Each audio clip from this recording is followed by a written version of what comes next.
verses throughout the Bible, and then I went into kind of going more in depth, reading Proverbs and reading, just different chapters in the Bible. And I really, really learned a lot from that.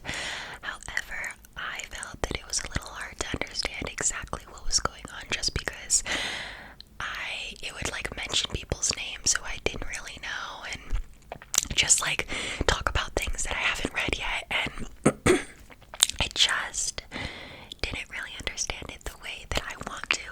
And so I started, I think at the beginning of this month, reading the Bible from the beginning, and I have tried doing this in the past, and it just, I guess I just never stuck with it, which makes me sad, but we're here right now, right? All we have is today, and I am reading, and I'm all the way in Exodus now. So I read all of Genesis, and I finally understand all about Abraham and his family and the generations that kind of go down after him.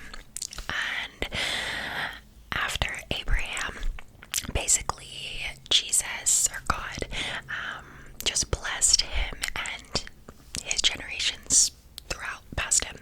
And so Exodus is about, well, right now where I am in Exodus is the story of Moses, and I'm sure a lot of us have heard the story of Moses. I sure have. I grew up watching like movies about it, and the story is so beautiful, but I never really comprehended like everything that went on and like God's purpose for what he did, because I was so young.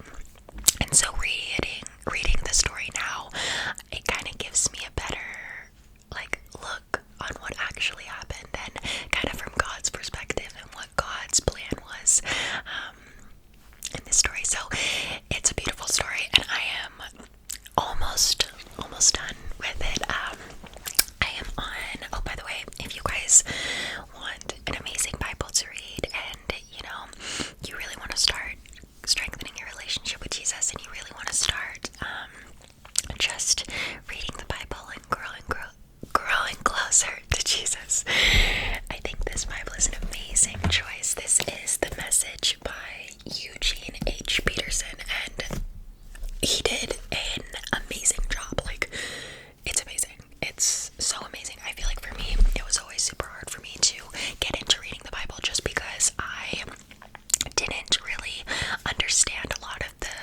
because the language back then, the like way they spoke is very different than the way we speak now. So I just never really understood it. This is in like today's language, so it kind of gives you like, it's exactly what happened, but it's just saying it in a way so it's easier to understand.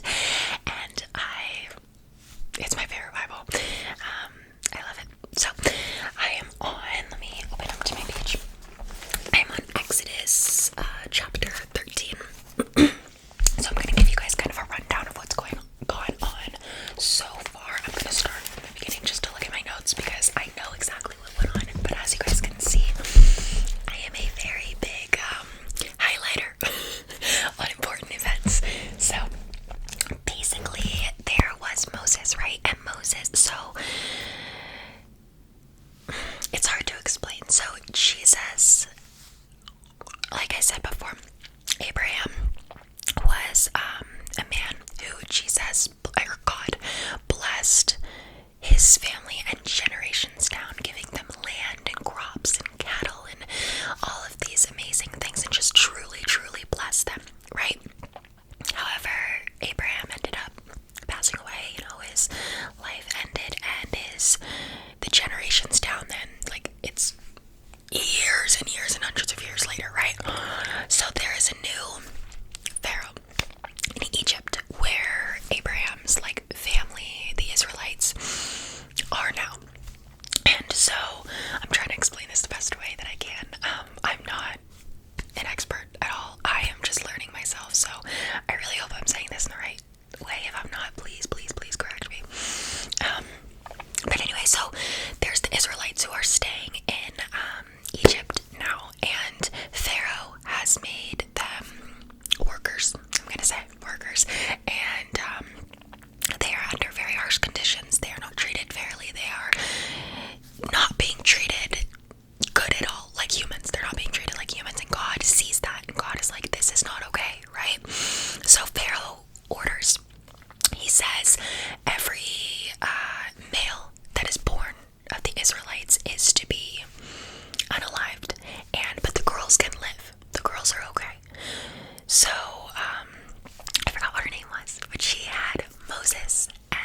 she saw something special in Moses, and she couldn't, you know.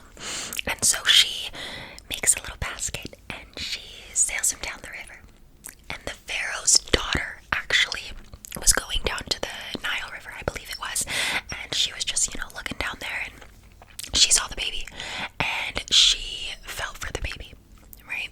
There was something in her heart that she was like, and so she got the baby, and she took him as her own son, and so he was an Egyptian, or he was an Israelite, but from that, he was the Pharaoh's daughter's son, so, he was now in Egyptian, and so Moses was, he was amazing. He did not he would see the way that the Egyptians were treating the Israelites, and he would not stand for it. So he actually unalived, he saw an Egyptian hurting an Israelite, and he did something about it. And so the Pharaoh heard about this, and he was like, that's not okay, you're not gonna do this. And so Moses ran, right? Because Moses knew he was gonna be in trouble, so Moses ran away. And God spoke to Moses as he left, and God was like, you know what? I don't like the way that these people are treating my people. This is not okay. You are going to go, and you are going to free my people, and you are going to get them out of that situation. And Moses is like, God, I don't know if I can do this. Pharaoh's a pretty powerful guy. I'm really bad with my words. I stutter. I'm not the man for the job. And God said to him, and this literally is gonna make me cry, because there's so many people out there today, that have these insecurities and these things wrong with them, and they're just why am I like this, And it's, God says to Moses, and I don't have the exact verse, but he says, you are my son, and I created you just the way that you are supposed to be.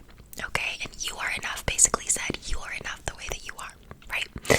And so Moses is like, all right, but God, I can't do this, I'm not a man with words, I don't know what to say, basically. And God was like, okay, then you are to go get your brother Aaron. And Aaron he's good with words, and you're like, get Aaron, bring Aaron to me. So Moses goes and he gets Aaron. And God tells Aaron, you are to go and tell Pharaoh that the God of Abraham, the God of Isaac, the God of the Hebrews, you are to set my people free. You are to no longer treat them like this, and you are to set them free. So Pharaoh's like, no, Well, first God tells Moses and Aaron to go warn the people that God is going to set them free. And he has a staff, right? And he says, take your staff and throw it on the floor, and the staff is to turn into a snake. And then pick up the staff by the tail, or pick up the snake by the tail, and it's to turn into a staff again. And that will prove this doesn't happen, And it'll prove to them that it is God actually saying this. So they go and they tell the Israelites, and the Israelites are like, okay, we believe you. So then they go to Pharaoh, and they do the same trick, they show him that it's a snake, and they say, my God says to let these people free. And Pharaoh's like, my magicians can do that, you're God, kind of I don't believe you. And so they said, okay. So they go back and they tell God, and God says, hold on, let me go to this.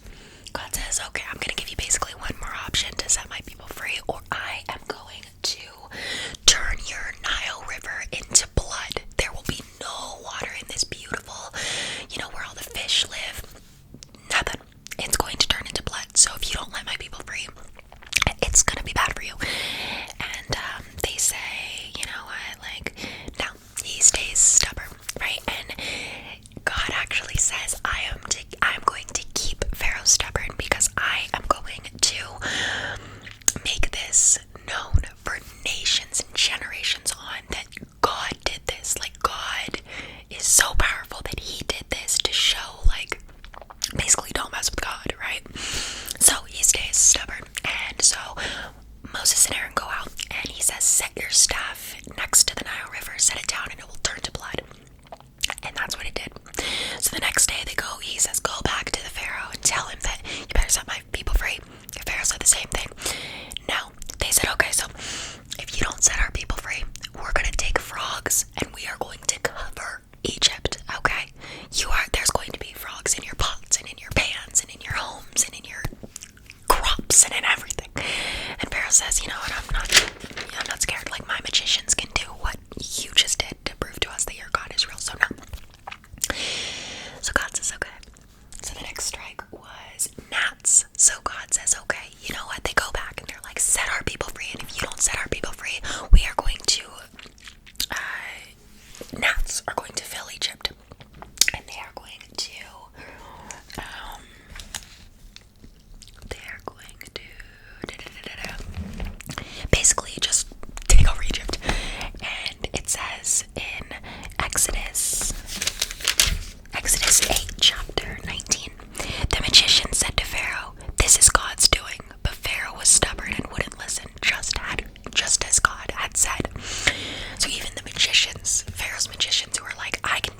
all over their face. The next was strike 7, which was hail. So anything that was not inside would be gone, destroyed, because the hail was so powerful that no one in all of Egypt and all nations, like, I've never seen anything like it. And that's what happened. So after the hailstorm was the locusts, and I had to search what locusts were because I didn't know them. They look like grasshoppers, and they would eat all the crops. So that's what happened. And then the next was unalive. And so basically, every firstborn in every household in the Egyptians, except for the Israelites, nothing happened to their families. Basically, they were unalived. And so after this, Pharaoh's first son actually ended up, and the next one was darkness. So everything was dark for 3 days, and then it was that unalived. And so